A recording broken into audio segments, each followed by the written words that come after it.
और हमारी सरकार में आज 2 लाख से ज्यादा स्टार्टअप है। और जब सफलता एक के बाद एक जन सामान्य के दिलों को जीतती है ना, तब जाकर के उनके पास एक ही रास्ता बचा है, मोदी तेरी कब्र खुदेगी। लेकिन वो समाना याद कीजिए, बीएसएनएल को लेकर के चुटकुले चलते थे, कार्टून बनते थे। आज स्वदेशी 4G स्टैक हमने खड़ा कर दिया। 5G दुनिया में सबसे तेज गति से रोल आउट करने का काम हमने कर दिया। कम्युनिकेशन की नई जनरेशन, नई टेक्नोलॉजी, नई सोच, इसको हमने आगे बढ़ाया। और इसलिए दर्द जुबान पे आ रहा है, मोदी तेरी कब्र खुदेगी। आदरणीय सभापति जी, गरीब की सेवा ये मेरा सौभाग्य है। 4 करोड़ गरीबों को पक्के घर देना मैं जीवन में सुकून मानता हूं। बिजली, पानी, गैस का सिलेंडर, टॉयलेट की सुविधा, मुझे लगता है कि हाँ, परमात्मा ने मुझे सही दिशा में काम करने की प्रेरणा दी है। पहली बार गांव की महिला गर्व से कह रही है, हाँ मैं लखपति दीदी बनी हूं, तो दूसरी कह रही है इस साल तक मैं लखपति दीदी बन जाऊंगी। जो बन गई है उनको जब पूछता हूं, नहीं बोले साहब अब तो करोड़पति के लिए सोच रहे हैं। ये जो मिजाज बदला है, जो आत्मविश्वास बढ़ा है, और ऐसे देश के कोटि कोटि जनों के आशीर्वाद जिस इंसान पर हो, कोटि कोटि माताओं बहनों का जिस पर रक्षा कवच हो,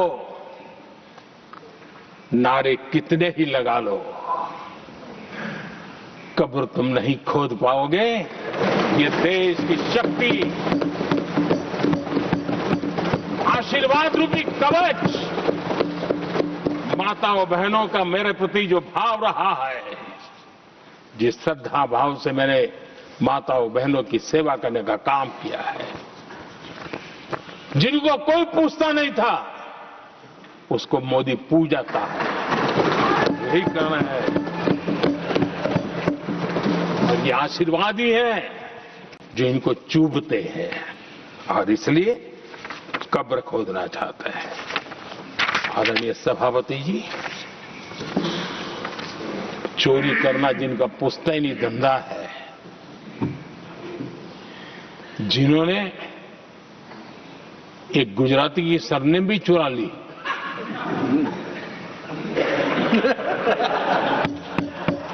महात्मा गांधी की सरनेम चुरा ली, ये लोग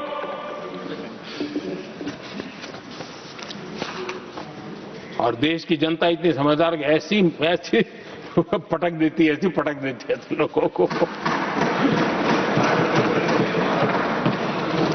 आदरणीय सभापति जी, हम एक विकसित भारत का सपना लेकर के चले हैं, और आज वो सपना देश के लोगों की ऊर्जा के कारण संकल्प में बदल चुका है। आज कहीं पर भी जाइए, हर कोई ये कहता है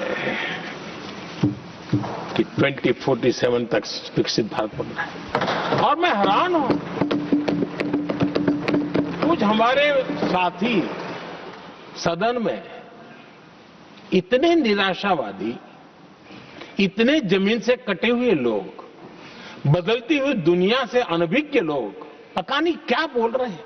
वो कहते हैं हम मोदी ये भी 2047 की क्या बोल रहा है, 2047 किस दे देगा है?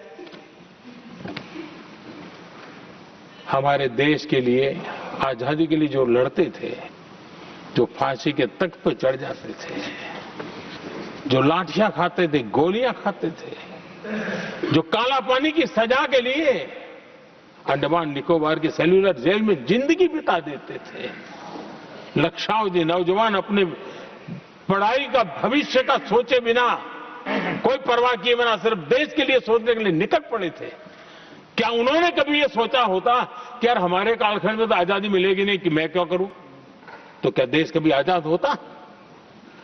ये इतने निराशावादी लोग हैं कि जब मैं डिजिटल इंडिया की बात करता था, मैं फिनटेक की चर्चा करता था, मैं यूपीआई की बात करता था, तो ये कहते थे अरे इस देश में गरीब आदमी मोबाइल फोन पर कैसे पैसों का कारोबार करेगा? 3 साल के भीतर भीतर देश ने दिखा दिया ये हो सकता है। और मैं हैरान था जिस दिन ऐसा भाषण संसद में हुआ, देश का मीडिया भी, मैं भी, ऐसे लोग, उनकी जो इकोसिस्टम है वो नाच रही थी कि देखिए मोदी को तगड़ा जवाब दिया। मोदी ने जवाब नहीं दिया। आपके हाथ में मोबाइल फोन जब यूपीआई से चलता है, काम करता है ना, तो जवाब अपने आप मिल जाता है।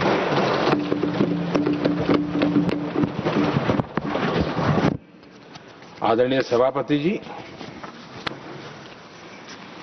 कांग्रेस के समय एक व्यंग चला करता था और आमतौर पर कहा गया और सीरियस नेचर की चर्चा में भी आता था, हंसी मजाक में भी आता था। इंडिया मिस द बस, ये कॉमन वर्ड हो चुका भाई, मौका गंवा दिया, बाजी हाथ से चली गई। इंडिया मिस द बस, ये हमेशा होता था। आदरणीय सभापति जी, आज भारत कोई बस मिस नहीं कर रहा है, आज भारत काफिले का नेतृत्व कर रहा है।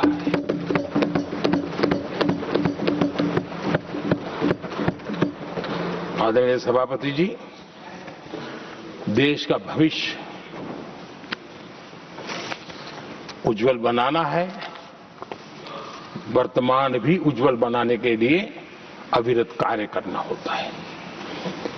हम विकसित भारत के सपने के लाइट में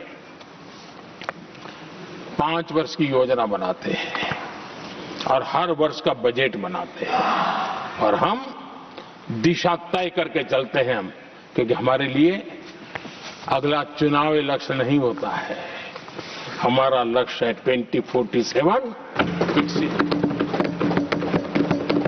अरे चुनाव तो आएंगे जाएंगे, मेरा देश अजरा अमर रहने वाला है और हम देश की युवा पीढ़ी के हाथ में समृद्ध हिंदुस्तान देने का सपना लेकर के चले। जिन बच्चे जो आज जो घर में बालक है ना, उनको भी मैं देख करके कह सोचता हूं कि मैं इसके हाथ में ऐसा हिंदुस्तान दे करके जाऊं ताकि हमें अपने काम का संतोष हो। 2047 क्यों, 2047 क्यों, ये बातें करते हैं।